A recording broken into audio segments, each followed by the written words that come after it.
오늘 하루도 주님과 함께 동행하는 거룩한 삶이 되시기를 주의 이름으로 축복합니다. 어제 우리 감리교 본부 다녀왔는데 참 감사한 게 힘든 상황에서도 많은 목회자들이, 많은 성도님들이, 많은 교회들이 정말 열심히 사역한다는 사실입니다. 우리만 열심히 하는 게 아니라 다들 열심히 하더라고요. 그래서 참 이러한 상황에서 어떻게 하셨나 다들 고백하는 거죠. 주님의 은혜입니다.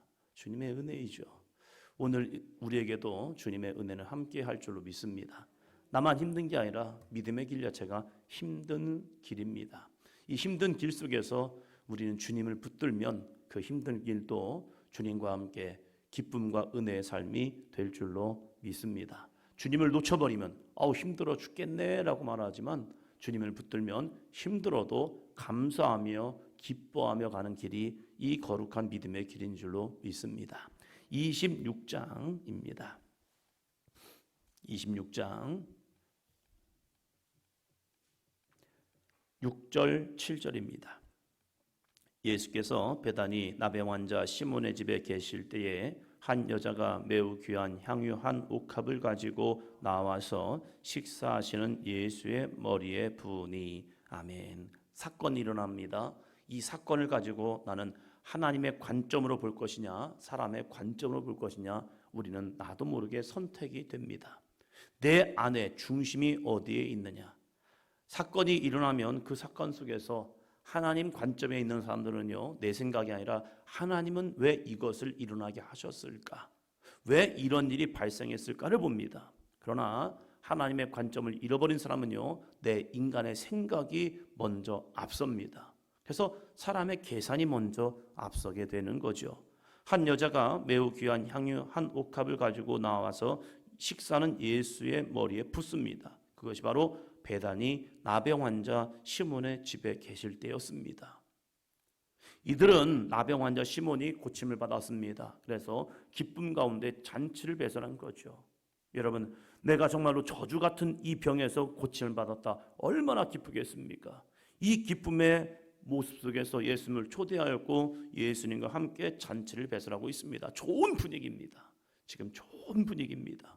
이 좋은 분위기 속에서 여인이 매우 귀한 향유 한 옥합, 노동자 1년 품삯, 1년 연봉, 지금으로 하면 한 2천만 원, 3천만 원 되는 그러한 귀한 한 옥합 향유를 가지고 와서 예수님의 머리에 붓습니다. 그것도 식사하시는 예수님 머리예요.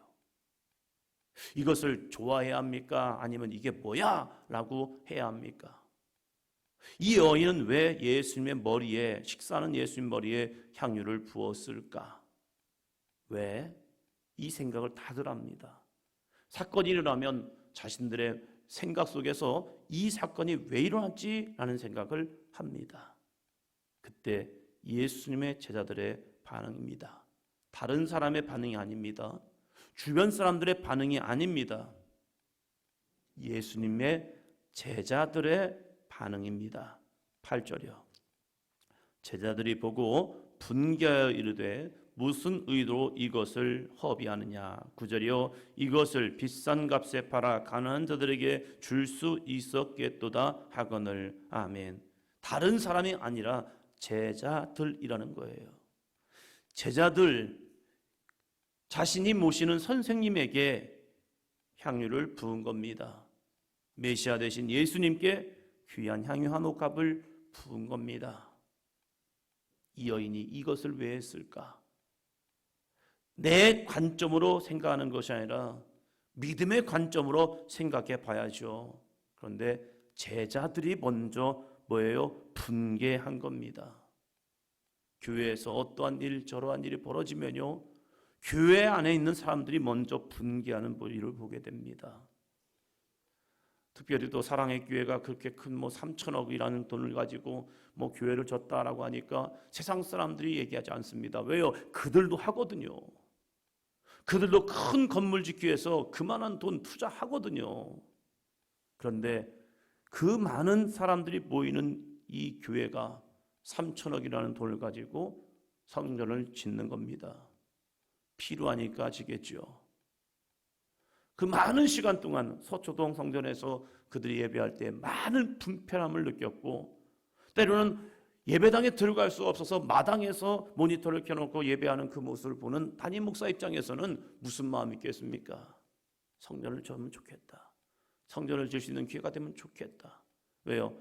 옥하는 목사님 끝나고 오정현 목사님이 오셨을 때 얼마나 많은 성도들이 성전을 집시다, 성전을 집시다, 성전을 지어야 합니다 라고 말했을까? 그것이 옥하는 목사님 때에도 성전 짓자고 많은 얘기가 나왔을 거예요. 그런데 그분은 안 짓겠다고 선포하셨던 거예요. 그러니까 그때는 안 진 거예요. 후임 목사가 오셨습니다. 그러니까 얼마나 성도들이 그렇게 얘기했을까. 그리고 뭐 들어가는 입구부터 작아요. 그러니까 많은 차들이 오가면서 그 지역 일대에 많은 불편함을 주거든요. 근데 지금은요, 서초동 법원 앞에 교회를 딱 지나가지고 지하철 그리고 많은 차들이 오갈 때 정말로 좋은 입지입니다. 그런 모습에가 저는 거예요. 3천억. 어떤 사람들에게는 그것이 굉장히 감당할 수 없는 돈이지만 어떤 교회는 감당할 수 있는 돈이 될 수 있단 말이에요. 그런데 이 교회를 졌더니요, 세상 사람들이 말하지 않았어요. 나름대로 믿음 생활한다고 하는 사람들이 야, 무슨 교회가 3천억이라는 그 돈을 가지고 성전을 줘 하면서 이 말 저 말합니다. 그 말할 때 한 가지 궁금함이 있더라고요. 그렇게 힘들게 교회를 진다고 생각하면 당신은 그 교회를 향해서 헌금을 합니까? 헌금 하나 안 하거든요. 그러면서 남의 교회가 정말로 자신들의 거룩한 믿음의 성전을 짓는 데 있어서 감나하라 배나하라 하면서 이 말 좀 말하는 거예요. 우리도 때로는 이러한 삶을 살 때가 있다는 거예요. 다른 사람이 아니라 제자들이, 다른 사람이 아니라 교회 성도들이 어떠한 믿음의 사람들의 거룩한 헌신, 이 여인에게는 향유 한 옥합이 값지지 않았을까? 누구보다도 이 향유의 값어치를 아는 여인은 이 여인입니다. 왜요? 내 거니까. 다른 사람이 아니라 내 거니까 이 향유의 가치를 너무 잘 알아요.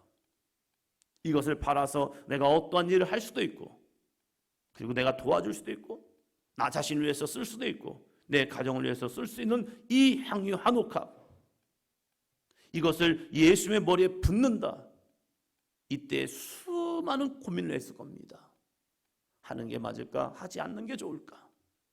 이것을 예수의 머리에 붓는다는 그 마음의 감동이 왔을 때 이 감동에 내가 해야 하는지, 아니면 내가 미쳤어 이 생각을 하는지, 수많은 갈등이 왔을 겁니다. 때로는 교인들의 귀한 헌신을 합니다. 100만 원, 1000만 원. 어떤 분들은 뭐 자기네 집을 팔아서 그 값을 하나님께 드리는 모습도 있습니다. 한 교회가 군인교회를 위해서 그 군인교회를 져주고 합니다. 그 목사님께서 우리 감리교 신문에 칼럼을 쓰면서 많은 사람들이 우리 교회가 강남에 있기 때문에 돈이 있어서 한 줄 압니다.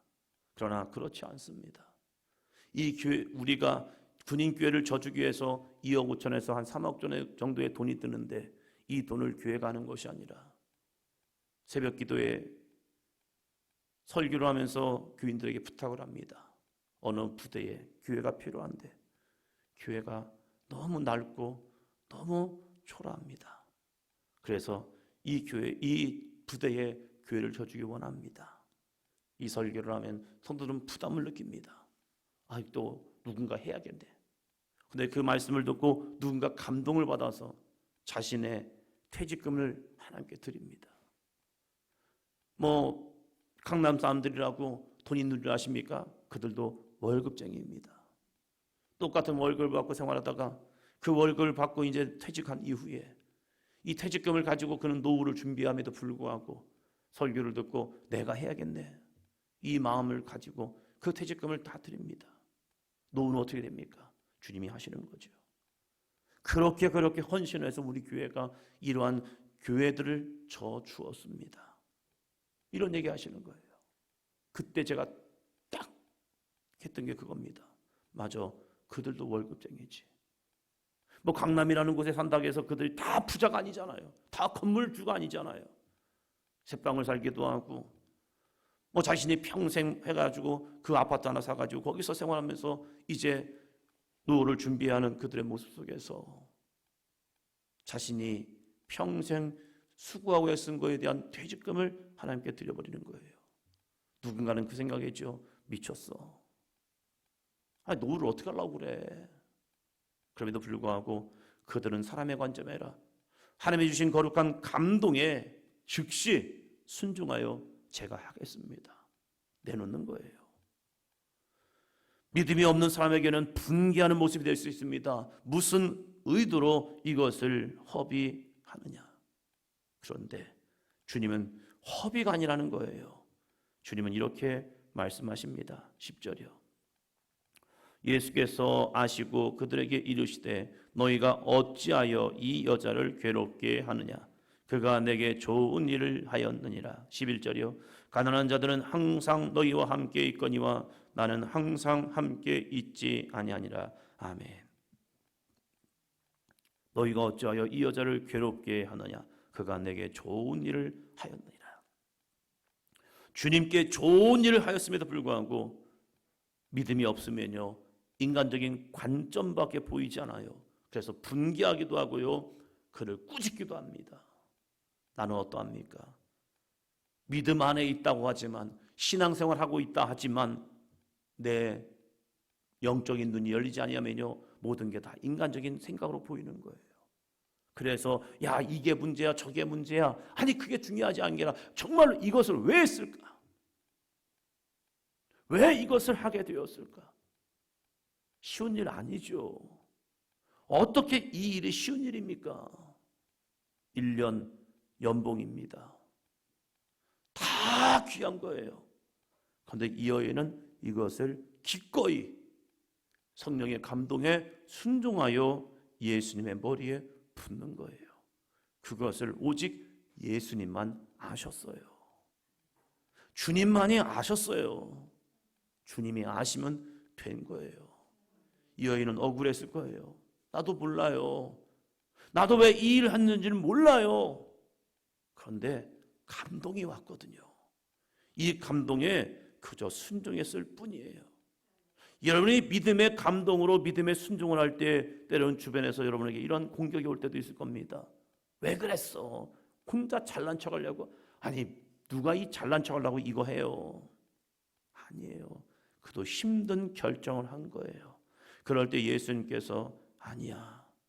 그는 내게 좋은 일을 하였느니라. 가난한 자들은 항상 너희와 함께 있거니와 나는 항상 함께 있지 아니하다. 이 여인이 이 일을 한 게 무엇입니까? 12절입니다. 이 여자가 내 몸에 이 향유를 부은 것은 내 장례를 위하여 함이니라. 내 장례를 위해서 미리 향유를 부었던 거야. 누구도 예수님의 장례를 준비하지 않았습니다. 죽음을 바라보지 않았습니다. 예수님이 왕권을 갖기를 원했어요. 그러나 이 여인만이 나도 모르지만 이 향유를 부은 사건은 예수님의 장례를 위함이었다. 이 여인의 거룩한 헌신 잊혀집니까? 아닙니다. 13절이요. 내가 진실로 너희에게 이르노니 온 천하에 어디서든지 이 복음이 전파되는 곳에서는 이 여자가 행한 일도 말하여 그를 기억하리라 하시니라. 아멘. 온 천하에 어디서든지 이 복음이 전파되는 곳에는 이 여자가 행한 일도 말하여 그를 기억하리라. 성도님들의 거룩한 헌신, 할 수 있는 선을 벗어나 힘들 텐데 어려울 텐데 어떻게 이렇게 헌신하였을까? 이러한 예물이 제단에 올라올 때가 있습니다. 그 예물을 볼 때마다 참 눈물이 납니다. 목회자인 저도 하나님께 헌신하려면 많은 기도를 합니다. 왜요? 써야 할 형편, 써야 할 돈이 있기 때문에 그래요. 목사는 돈 없이 살아가는 줄 아십니까? 아니, 목사도 돈 필요해요. 자녀들 양육하고 생활하고 하려면 돈이 필요합니다. 그런데 성령의 감동이 옵니다. 써야 할 것도 있고 바로 나가야 할 돈이 있는 것 알아요. 그런데 감동이 옵니다. 감동이 오면 그걸 가지고 또 기도합니다. 하나님 아시잖아요. 아시잖아요. 그런데 감동이 옵니다. 감동이 오는데 거기에 어떻게 하겠습니까? 그냥 순종하는 거죠. 네. 주님이 주셨기 때문에 주님이 원하신다면 기꺼이. 내일 일 모릅니다. 어떻게 합니까? 그냥 순종합니다. 이 마음을 알기에 성도님들의 거룩한 예물들이 올라올 때가 있습니다. 어떤 분은 참 힘들고 어려운 상황에서 나를 위해 쓰는 것이 아니라 주님을 위해 드려지는 귀한 예물들을 보게 됩니다. 이 예물을 볼 때마다 참 눈물이 날 때가 있습니다. 야, 이분도 많이 갈등했겠다. 많이 기도했겠다. 그러나 그 주신 감동을 잃어버리지 않기 위해서 기꺼이 주님 앞에 내어놓는 헌신. 시골에서 생활할 때에, 커나갈 때에 새벽에 헌금이 올라와요. 그럼 목사님이 헌금을 놓고 기도해 드립니다. 왜 주일날 하지 않냐고 새벽에 헌금했을까? 시골 살림이 뻔하잖아요. 그 돈 갖고 있으면요, 그 남은 주간에 써요. 어쩔 수 없어요. 돈이 없으니까. 그런데 돈 생기니까 바로 그냥 하나님께 드려버리는 겁니다. 어떡하려고? 없어요. 대책 없어요. 그런데 하나님이 주신 감동 속에, 그래 하나님이 주셨으니까, 이 감동을 받았으니까 그냥 해야지. 그러면서 올라온 예물들, 그 모습을 가지고 또 축복하시는 우리 목사님을 보면서 아, 그렇구나. 감동은 내일이 아니라 오늘이에요. 예수님 돌아가시면 향유 부여하지, 그게 아니라 오늘 나에게 주신 감동이면 그냥 하는 거예요. 그것을 주님이 보시고 주님이 또 그에게 위로를 주셔요. 이는 나를 위하여 한 거고 내 장래를 위하여 한 거야. 내가 진실로 너에게 이르노니 온 천하에 어디서든지 이 복음이 전파되는 곳에서는 이 여자가 행한 일도 말하여 그를 기억하리라. 에이, 할 걸 잃어버리고 하는 그러한 걸 하지 마시고, 힘이 있을 때, 믿음이 있을 때, 건강이 있을 때 주님 앞에 헌신하시고 충성하시고 기도하시고 주님 앞에 드려지는 거룩하고 복된 삶이 되기를 주의 이름으로 축원합니다. 드리면 그것이 기억되는 인생이지만 할 걸 하면 후회된 인생밖에 되지 않아요. 후회의 인생이 아니라 하나님 앞에 기억되고 우리의 믿음이 주님 앞에 나아가는 드려지는 거룩한 삶이 되기를 주님의 이름으로 축원합니다.